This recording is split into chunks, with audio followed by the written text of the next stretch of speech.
¿Qué tal? Buenas. Vamos a ver si somos capaces a través de este vídeo facilitaros el estudio y la memorización de cómo se crean los órganos de la Administración General del Estado y cómo se procede posteriormente al nombramiento de los titulares de esos órganos de la Administración General del Estado. Si lo vamos viendo por el temario, por la ley y demás, nos puede resultar muy complicado, ¿vale? Y aquí vamos a recoger lo principal, más allá, luego, evidentemente, de las funciones de cada uno de estos órganos de la Administración General del Estado, que eso no se puede esquematizar como tal, ¿vale?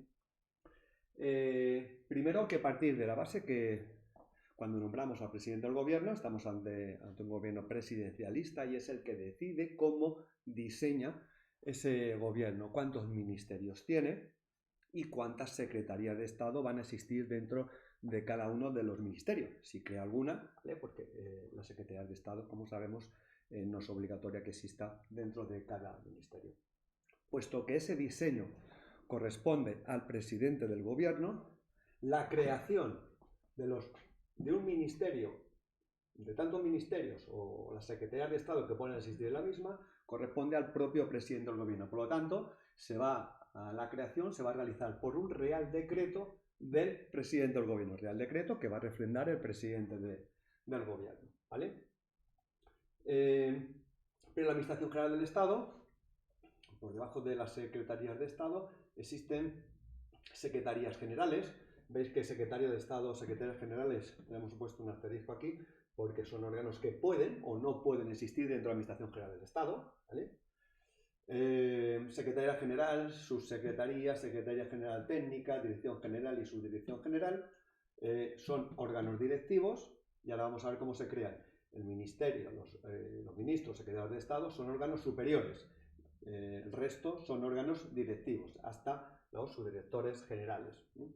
¿Cómo creamos esas secretarías generales, subsecretarías, secretarías generales técnicas y demás dentro de un ministerio? Bueno, pues en este caso, evidentemente, si el presidente del gobierno es el que diseña el gobierno a través de tantos ministerios y secretarios de Estado va a existir dentro de cada ministerio, en cuanto al diseño de esos ministerios, en cuanto a sus órganos directivos, va a corresponder a cada ministro, es el que va a ver las necesidades para realizar de manera correcta las funciones que tenemos en cada ministerio.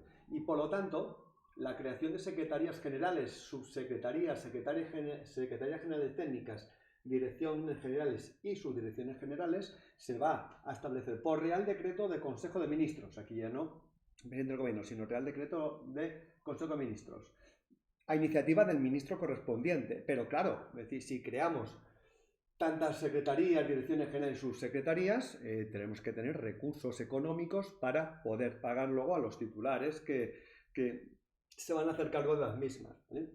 Por lo tanto, la iniciativa corresponde al ministro interesado, pero va a ser a propuesta del Ministerio de Hacienda y Administraciones Públicas, que va a ver si eso es factible, si eso es posible, el que va a proponer al Consejo de Ministros la creación de estos órganos directivos por Real Decreto, ¿vale? Bueno, esto es en cuanto a esos órganos de la Administración General del Estado. ¿Quién es el encargado de crear los mismos? Los órganos superiores, Real Decreto del presidente del gobierno, los órganos directivos, Real Decreto del Consejo de Ministros, a iniciativa del ministro interesado, pero a propuesta del ministro de Hacienda y Administraciones Públicas. Vale, ya tenemos los órganos creados, ¿vale? Ahora, evidentemente, a esos órganos que han sido creados hay que nombrar los titulares de esos órganos. Y puesto que ya hay unos órganos creados, cuando el Ministerio de Hacienda y Administraciones Públicas ha dado la autorización a crear esos órganos, ya no va a participar en cuanto al nombramiento de los titulares, porque evidentemente si creamos un órgano tenemos que también autorizar el nombramiento del titular de ese órgano de la administración.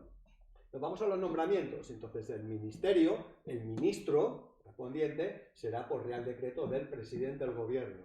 Las secretarías de Estado, los titulares, los secretarios de Estado, cuando existan las mismas, serán nombrados los secretarios de Estado por Real Decreto de Consejo de Ministros, pero a propuesta ya o del presidente del gobierno o del ministro correspondiente, ¿vale? Las secretarías generales sus secretarías, secretarías generales técnicas y direcciones generales, ¿vale? Como órganos directivos. Los titulares, es decir, los secretarios, subsecretarios, directores generales, etcétera, serán nombrados por Real Decreto de Consejo de Ministros a propuesta o del ministro, del titular del departamento correspondiente o del presidente del gobierno. En algunos casos, el presidente del gobierno también puede proponer su nombramiento de los secretarios generales, ¿vale? o los directores generales, por ejemplo, ¿vale? Pero aquí ya, ¿veis? Ya no interviene el Ministerio de Hacienda y Administraciones Públicas, porque evidentemente, si hemos autorizado la creación de esos órganos, evidentemente estamos autorizando también el nombramiento de sus titulares, ¿vale? Y el subdirector general, subdirectores generales van a ser nombrados ya no por Real Decreto, sino van a ser nombrados por resolución del ministro, secretario de Estado o subsecretario del que dependa, ¿vale? Hemos visto que la Secretaría de Estado o la Secretaría General pueden o no pueden existir, ¿vale? Hemos desglosado los órganos superiores de los órganos directivos y todos ellos son altos cargos, excepto los subdirectores generales que no tienen la condición de altos cargos, ¿vale? Bueno, esperemos que con este cuadro partimos de los mismos órganos. Aquí la creación de los órganos, ¿vale? Aquí el nombramiento de los titulares de esos órganos de la Administración General del Estado, ¿vale? Bueno, espero que os sirva de ayuda para, sobre todo, memorizar estas cuestiones, que si las tenemos esquematizadas, pues creo que es mucho más fácil de recordarlo, ¿vale? ¿De acuerdo?